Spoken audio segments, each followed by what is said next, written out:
अस्सलाम वालेकुम स्टूडेंट, मैं sir Sajjad city public school Ala Musa से। आज हम 9th आर्ट्स का चैप्टर नंबर 2 स्टार्ट करेंगे। तो बच्चे, एक बात इसमें पहले बताता चलूँ कि ये चैप्टर 2 बहुत ज़्यादा इम्पॉर्टेंट है। बोर्ड का तकरीबन 12 नंबर का पेपर इसमें से बनेगा। 2 MCQs, 3 शॉर्ट क्वेश्चन 6 नंबर के होंगे और एक लॉन्ग क्वेश्चन होगा 4 नंबर का। तो सबसे पहले हम इसका पहला टॉपिक जो है ज़कात, उसके बारे में डिस्कस करेंगे। ज़कात क्या है? ये इस्लाम का एक बुनियादी रुकन है। ज़कात वो रकम होती है जो एक साहब निसाब मुसलमान मर्द या औरत गरीबों में, मस्कीनों में, ज़रूरतमंदों, मोहताजों को बज़ाते खुद या इस्लामी रियासत के ज़रिए साल में एक बार अदा करते हैं।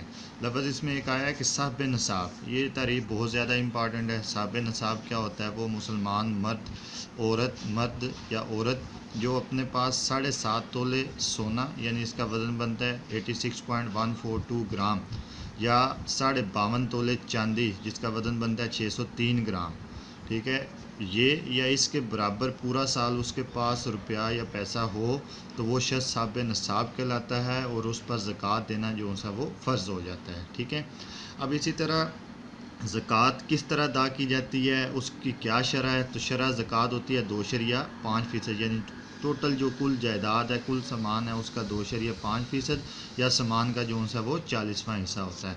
ज़कात हर तरह की दौलत पर अदा की जाती है। 2 तरह की दौलत होती है, एक ज़ाहरी दौलत होती है और दूसरी क्या होती है? गैर ज़ाहरी दौलत। ज़ाहरी दौलत में ये गाड़ी, मकान, प्लाट, ज़राई आलात वगैरह, गाय, भैंस, भेड़, बकरियाँ, जो हमें चीज़ें नज़र आती हैं। और गैर ज़ाहरी दौलत जो उनसी है, रुपया, सोना, चांदी, सिक्के, बर्तन वगैरह जो उनसे होते हैं, इन पर भी अदा की जाती है। इसी तरह इसका दूसरा टॉपिक है इस चैप्टर का उशर। उशर क्या होता है कि जो ज़रई अजनास होते हैं उन पर जो गरीबों का, मस्कीनों का हिस्सा होता है, उसे हम उशर कहते हैं। अब उशर 2 तरह का होता है, एक कुदरती ज़राए पर होता है, दूसरा मसनूई ज़राए पर। कुदरती ज़राए पर जो शरह उशर होती है वो 10% होती है, जबकि मसनूई ज़राए पर जो शरह उशर है वो कितनी है? 5% है। ये शॉर्ट क्वेश्चन के लिए भी इम्पॉर्टेंट है और MCQs के लिए। इसके बाद तीसरा इसका टॉपिक है विरासत या तरका। विरासत क्या होती है कि जब कोई शख्स वफ़ात पा जाए तो उसके पीछे छोड़े हुए असासा जात या जायदाद को हम विरासत या तरका कहते हैं। अब किसी किस्म की भी जो जायदाद होती है वो तकसीम करने से पहले 3 तरह की अदायगियाँ वो लाजमी होती हैं। उस शख्स के कफन दफन का खर्चा, फिर उसके बाद जो अगर उसने कोई कर्ज़ा लिया हुआ है उसकी अदायगी की जाती है, फिर अगर कोई उसने वसीयत की हुई है तो उस पर अमल किया जाता है। इसके बाद जो उनसी है वो जायदाद उसके जो बाकी बीवी या बच्चे वगैरह होते हैं उनमें जो उनसे वो तकसीम की जाती है, इन तीनों चीज़ों की अदायगी के बाद। अब बेवा का हिस्सा सबसे पहले उसकी जो पीछे बीवी होगी उसका जायदाद में हिस्सा क्या होगा? अगर उस शख्स की औलाद थी तो औलाद की मौजूदगी में उस बेवा का हिस्सा होगा 1/8, और अगर औलाद की गैर मौजूदगी है, यानी उस शख्स की कोई औलाद नहीं है, तो फिर उसकी बेवा का जो हिस्सा होगा वो 1/4 होगा।